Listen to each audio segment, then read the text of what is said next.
Let me ask you something. Think of the last time you said something you immediately regretted. Not after a day of deliberation, not after weighing your options with a cup of tea in hand, immediately. The words left your mouth before your better judgment had even laced its shoes.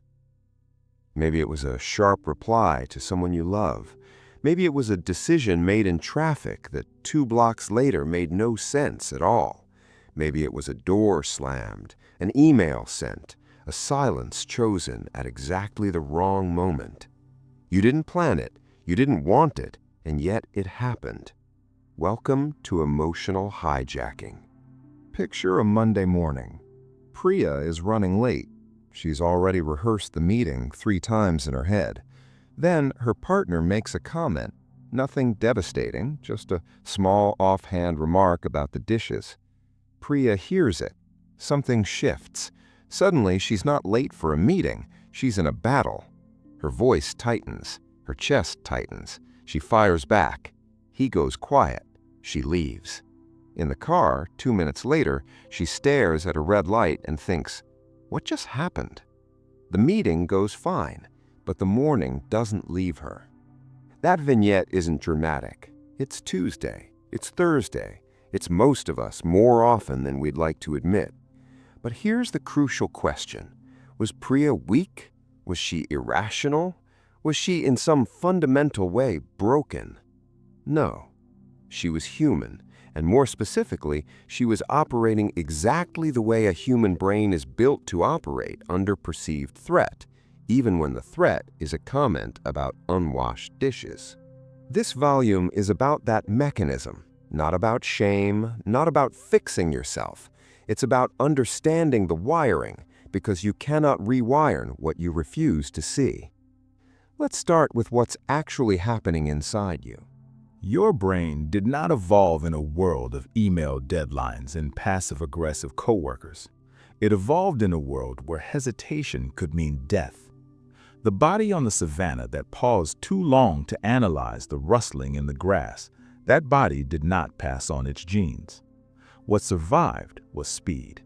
What survived was the body that moved before it thought. And nested inside your brain, roughly the size of an almond on each side, sits the structure responsible for that speed, the amygdala. Consider it your biological alarm system. It is constantly scanning your environment for signals of danger. It does not wait for your frontal lobe, the seat of reason, planning, and consequences, to finish its deliberations. The amygdala fires first. Neuroscientist Joseph Ledoux described 2 pathways in the brain's response to threat. The first is fast and rough, the low road. Sensory information bypasses detailed cortical processing and shoots directly from the thalamus to the amygdala. This subcortical route triggers a reaction in approximately 20 milliseconds, a 50th of a second, before conscious awareness arrives. The second pathway, the high road, runs through the cortex, where meaning, context, and memory are processed with far greater precision. But it takes roughly 200 milliseconds, making it about 10 times slower than the low road. Here's what that means in practice. Your body is already responding. Heart rate climbing, muscles tensing, breathing shifting, before you consciously know why. You are not being irrational. You are being fast. And fast was the survival advantage. The problem is that the same system designed to respond to a predator now responds to a tone of voice, to a facial expression, to a text message left unread for 4 hours. The amygdala doesn't distinguish between a lion and a perceived slight. Both register as threat. Both trigger the same cascade. That cascade has a name you've probably heard: fight or flight. The moment the amygdala fires an alarm, the hypothalamus activates the sympathetic nervous system.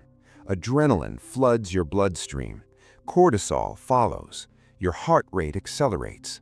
Blood moves toward your muscles and away from your digestion. Your vision narrows, literally. Your body is preparing to fight or to run. This is not metaphorical.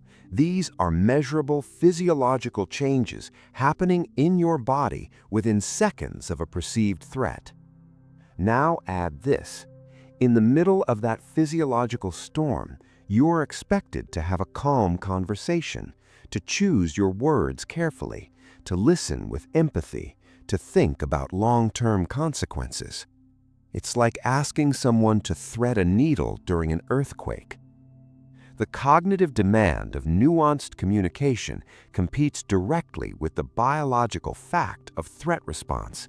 And in the early moments of an emotional hijack, the body wins almost every time. This is not a character flaw, it is biology. And once you know it, once you truly understand it, you stop fighting your reactions with shame and start interrupting them with strategy.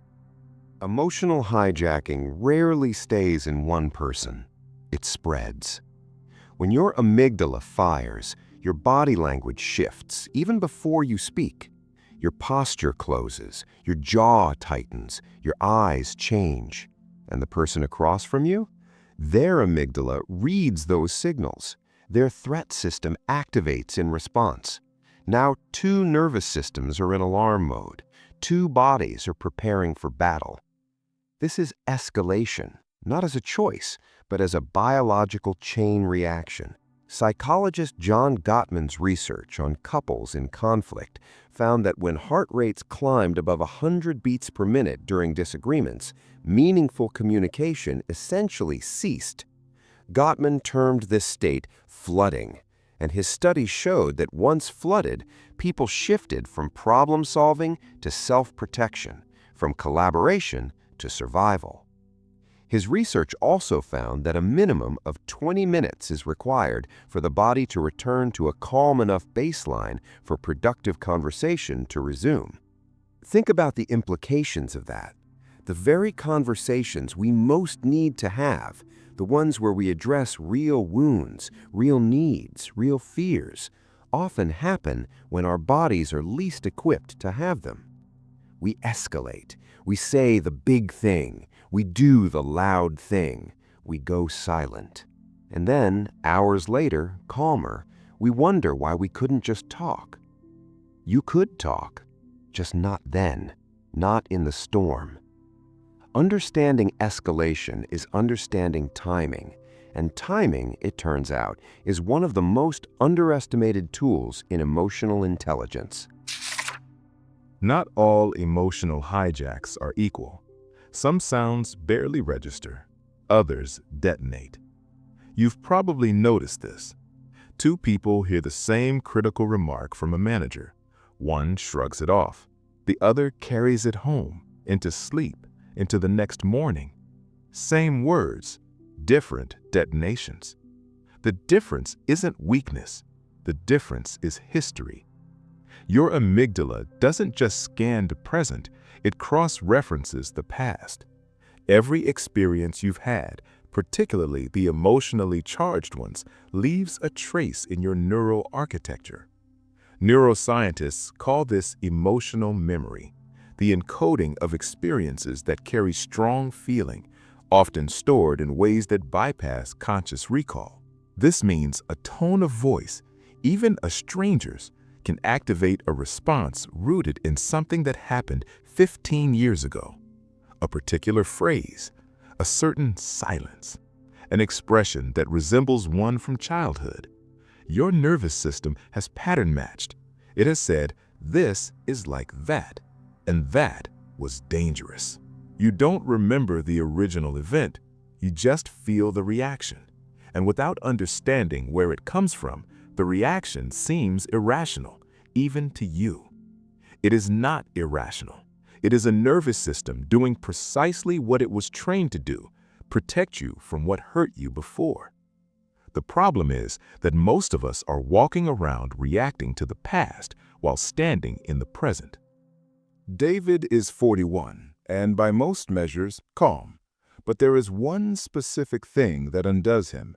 When someone doesn't answer his question directly, gives a vague response, deflects, he feels it instantly, a spike of something hot and tight behind his sternum. He presses, His voice takes on an edge. The other person pulls back, which makes it worse. He didn't know, for most of his adult life, that this pattern traced to a father who communicated exclusively in deflection, who answered questions about family finances, about illness, about conflict with "everything is fine," long after it wasn't. David's nervous system learned evasion means something is very wrong. Be alert.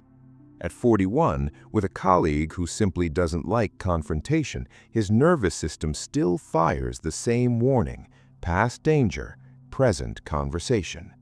Consider your own triggers, the ones that seem disproportionate to the moment. Where might they be rooted? Not to excavate every wound right now, but simply to notice, what if this reaction belongs partly to the past, not entirely to the present?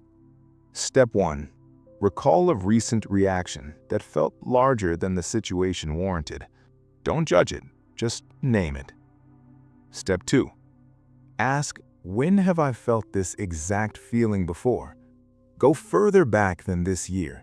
Go as far as the feeling takes you. Step 3. Sit with this sentence. This reaction made complete sense in the original context. You are not broken. You are historically wired. That's it. No fixing required today. Awareness is the first interruption. Here is a concept that changes how you understand yourself under pressure. Psychologist Daniel Siegel introduced what he called the window of tolerance in his 1999 book, The Developing Mind, the zone in which your nervous system is regulated enough to think clearly, feel safely, and respond with intention. Within this window, individuals can process difficult stimuli without becoming overwhelmed or shutting down entirely. Inside that window, you can handle difficulty. You can disagree without dissolving. You can hear hard feedback without shutting down. Outside that window, two things can happen. You go hyper-aroused, activated, escalated, flooded, fight or flight. The state Priya was in on that Monday morning. The state David moves into when someone deflects. Or you go hypo-aroused, shut down, dissociated, withdrawn.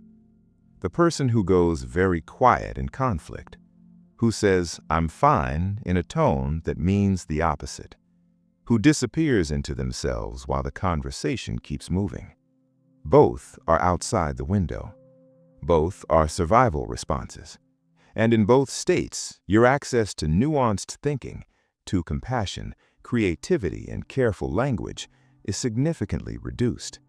This is critical. The goal of emotional regulation is not to feel nothing. The goal is to stay or return inside the window, to keep enough of your prefrontal cortex online that you can choose your response instead of only enacting it. The window is not the same size for everyone. It expands with sleep, safety, and practice. It narrows with chronic stress, trauma history, and depletion. This is why emotional hijacking is more likely on the bad day, in the exhausted body, during the fragile season. You are not equally vulnerable all the time. Context matters. The body's history matters. Lena manages a small team. She is, by reputation, steady. But there is a season, late autumn each year, when project reviews converge with shorter days, when her window narrows to almost nothing. Her team notices before she does. Responses get shorter, feedback gets sharper. A mistake that would have earned a calm conversation in June triggers visible frustration in November. She isn't a different person in November. She's a person with fewer internal resources and the same load. When her team lead finally named the pattern, gently, privately, Lena sat with it for a week. Then she restructured. Lighter meeting load in November, a standing mid-October conversation with her team about the season ahead, a commitment to sleep that she'd previously treated as optional. The following November was quieter. Not perfect, quieter. She didn't fix her amygdala. She managed the context that fed it. When is your window narrowest? What depletes it fastest? And is there one structural change, however small, you could make to protect it? Step 1. At the start of a potentially difficult interaction, scan your body. On a scale of 1 to 10, how regulated do you feel right now? Step 2. If you register 6 or below, meaning heightened activation or notable depletion, flag it internally, not to avoid the conversation, but to slow it slightly and choose words more deliberately. Step 3. After the interaction, note, was my window affecting my response? No judgment, just data. Let's slow down the moment, the actual moment of hijack. You're in conversation. Something is said, a word, a tone, a pause. Your amygdala fires. Your body responds. Heart rate climbs. Breath shortens. The thought that arrives isn't nuanced. It's fast and absolute. They don't respect me. This is unfair. I need to defend myself. I need to leave. These thoughts feel like facts. That's the insidious feature of the hijacked state, the certainty. Everything feels clear and urgent and true. This is the amygdala's gift to you. Conviction, speed, readiness. But conviction isn't accuracy. Speed isn't wisdom. And readiness for battle isn't always what the moment requires. The hijack doesn't feel like hijacking. It feels like seeing clearly, more clearly than ever. That's how the alarm state presents itself, as revelation. And that feeling of revelation is exactly the moment to slow down. Here is something that doesn't get said enough. The physiological storm of fight or flight has a biological ceiling. Adrenaline has a half-life. The cortisol spike subsides. The nervous system, left without additional threat signals, will begin to downregulate. This is not metaphor. It is the design function of your parasympathetic nervous system, sometimes called rest and digest, the biological counterweight to fight or flight. Research on cortisol following acute stress shows that it typically peaks around 25 minutes after a stressor begins, then clears from the bloodstream with a half-life of approximately 60 to 70 minutes. Gottman's research on flooding independently found that the body requires a minimum of 20 minutes to return to a calm enough state for productive dialogue.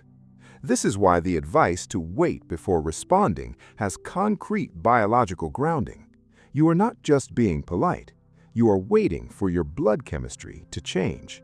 This is also why the classic count to 10 instruction, often dismissed as simplistic, has some functional merit. Not because counting to 10 resolves anything, but because 10 seconds of deliberate pause is enough to allow the low road to be partially overridden by the high road. You are giving the cortex a chance to participate. And the cortex brings something the amygdala cannot offer: context. Marcus receives a message from a colleague, brief, slightly clipped in tone, about a shared project. He reads it at 7 in the evening after a long day. His first instinct is to reply immediately. What he wants to write is defensive. What he wants to convey is, "I see what you're doing and you're wrong." He types the opening sentence. He stops. Not because he's practiced some elegant discipline, because he's tired and the phone is across the room and he doesn't get back to it for 40 minutes.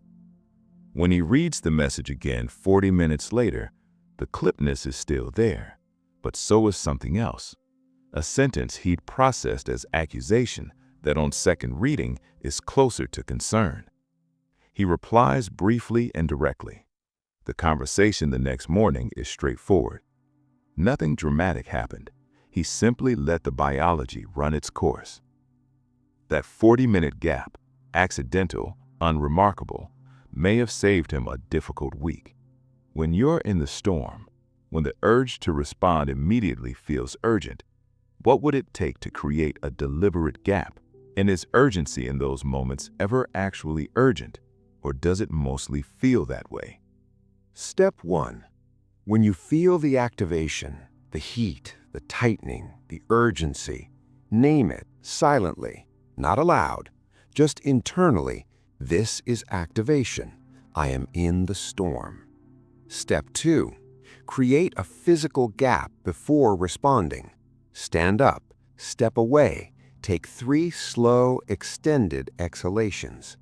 Research consistently shows that prolonged exhalation specifically activates the parasympathetic nervous system by restoring vagal outflow, slowing the heart rate, and dampening the fight-or-flight response.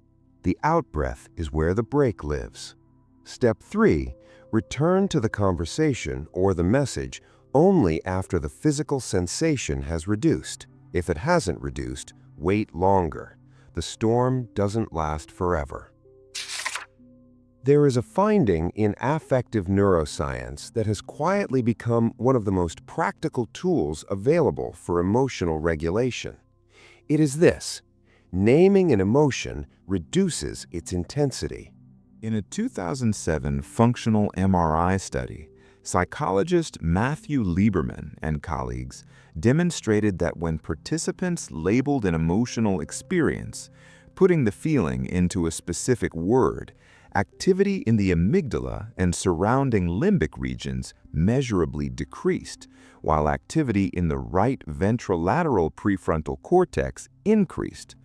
Crucially, these 2 regions were inversely correlated during the labeling task. The more the prefrontal cortex engaged, the quieter the amygdala became. The act of naming appears to engage an inhibitory pathway running from the prefrontal cortex through the medial prefrontal cortex to the amygdala itself. In simple terms, finding the word engages the thinking brain. It creates a small but measurable distance between the feeling and the reaction. And the more precise the word, the more regulatory the effect appears to be. There is a meaningful difference between "I feel bad" and "I feel dismissed," between "I'm upset" and "I feel ashamed." The specificity matters. It gives your cortex something to work with. This is what researchers call emotional granularity, the ability to differentiate your emotional experiences with precision. People with high emotional granularity tend to respond more flexibly to difficult situations. They have, in effect, more options. When you can name the specific shade of what you're feeling, you're less likely to paint everything in the same reactive color. Sophia used to describe everything difficult as stressed. That was her word for all of it. The anger, the grief, the humiliation, the loneliness. Stressed. She was perpetually stressed. A counselor once asked her to slow down a moment she described as stressful, a conversation with her sister, and name specifically what she'd felt at each point. At the beginning of the conversation, anticipation. When her sister dismissed her idea, embarrassed. When the dismissal continued, invisible. At the end, walking to her car, grief. Sophia sat with that word, grief. Not stress, not even anger. Grief, because she missed how things used to be with them. That single word opened a different conversation inside herself, and eventually with her sister. The naming didn't fix the relationship, but it gave Sophia the right doorway in. Right now, not in a past memory, but today, what is one emotion you've been generalizing? What is the more precise word? You don't have to do anything with it. Just find it. You've traveled a significant distance in this volume. You've moved through the architecture of the amygdala, that ancient, fast, survival-wired alarm. You've felt, perhaps, the recognition of your own triggers, the reactions that belong partly to the past, the moments when your window narrows and the storms arrive faster and last longer. You've understood that emotional hijacking isn't weakness, it is speed. It is a system doing exactly what it was built to do. And you've been given 3 practical interruptions: trigger tracing, the window check, and the deliberate gap. Tools that don't require a perfect nervous system, just a willingness to notice, a moment's pause, and a vocabulary broad enough to name what's moving through you. Now, let's bring it together. This is a 3-step practice to use in real time, not after the fact, but in the moment of activation. Step 1. Name the signal. The instant you feel the activation, heart rate rising, breath shortening, the urge to act immediately, say to yourself internally, "This is my alarm. It has fired." You are not the alarm. You are the one who can hear it. Step 2. Create the biological gap. Before responding, take 3 slow, extended out-breaths. Not quick breaths, slow, deliberate exhalations. During exhalation, vagal outflow to the heart is restored, heart rate slows, and parasympathetic dominance begins to return. You are literally hitting the brake on the stress response, one breath at a time. Step 3. Name the emotion with precision. Ask, what specifically am I feeling right now? Not bad or stressed. Embarrassed? Dismissed? Cornered? Afraid? The more precise the word, the more your prefrontal cortex engages via the labeling pathway. The more your cortex engages, the more choice you have. This entire protocol takes under 30 seconds, and over time it rewires. Not the amygdala itself, that remains what it is, but the habits around it, the micro-habits of noticing, pausing, naming. These grow into what researchers call regulatory capacity, your brain's practiced ability to stay inside the window as it's being tested. You are not eliminating emotion. You are becoming, slowly, its driver rather than its passenger. Consider, in the last 2 weeks, when did you most clearly operate from the hijacked state? Not to shame yourself, simply to see it. What was the trigger? What was the storm? What did you do? And now, what might the pause protocol have changed in that moment? Not everything, maybe very little, but possibly the next word. And sometimes, the next word is everything. Carry this with you. I notice the alarm. I choose the response. 6 words, a complete philosophy of emotional agency. You are not denying the alarm. You're not pretending the feeling doesn't exist. You are inserting, however briefly, however imperfectly, the possibility of choice between the signal and the action. That gap is where freedom lives. Let's return for a moment to Priya. She's in her car. The red light is still red. Her chest is still tight from the exchange that happened in the kitchen. The meeting she's been dreading is 15 minutes away. She doesn't know yet what you now know. She doesn't have a name for what happened. She just knows something went sideways fast and she couldn't stop it. But imagine she did know. Imagine she'd learned even partially what you've absorbed in this volume, that the sharpness in her voice wasn't a character flaw. It was an amygdala alarm firing in a nervous system stretched thin by Monday morning and too little sleep and a year of managing more than she said aloud. Imagine she could name it, not to excuse it, not to avoid the repair, but to understand it, so that the story she tells herself in the car isn't, "I am someone who does this," but rather, "I am someone whose alarm fired, and I didn't have the tools yet to interrupt it in time." That distinction is not small. That distinction may be everything. Here is what we know, gathered from a century of neuroscience and psychology and a careful observation of human beings under pressure. You are not your reactions. You are not the storm.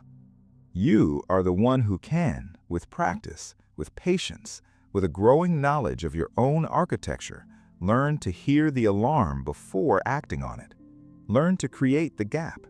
Learn to name the feeling with enough precision that the thinking brain can come online and offer something the alarm never could: a choice. Emotional hijacking will happen again. This is not a failure. The amygdala is doing exactly what millions of years of survival pressure designed it to do. It will fire in the kitchen, in the boardroom, and the late-night text message. The question is never whether the alarm sounds. The question is what you do in the seconds after it rings. Those seconds, brief, physiologically turbulent, easily lost, are the territory of this work. They are small, they are consequential, and they are, with practice, more available to you than they may feel right now. You don't need a perfect nervous system. You need a practiced one. Start with the pause. Start with the breath. Start with the name. And notice over time how the storm begins to feel less like the whole sky and more like weather passing through. Feel the steadiness in your own breathing right now, the quiet that follows every storm, and carry it with you into whatever moment comes next.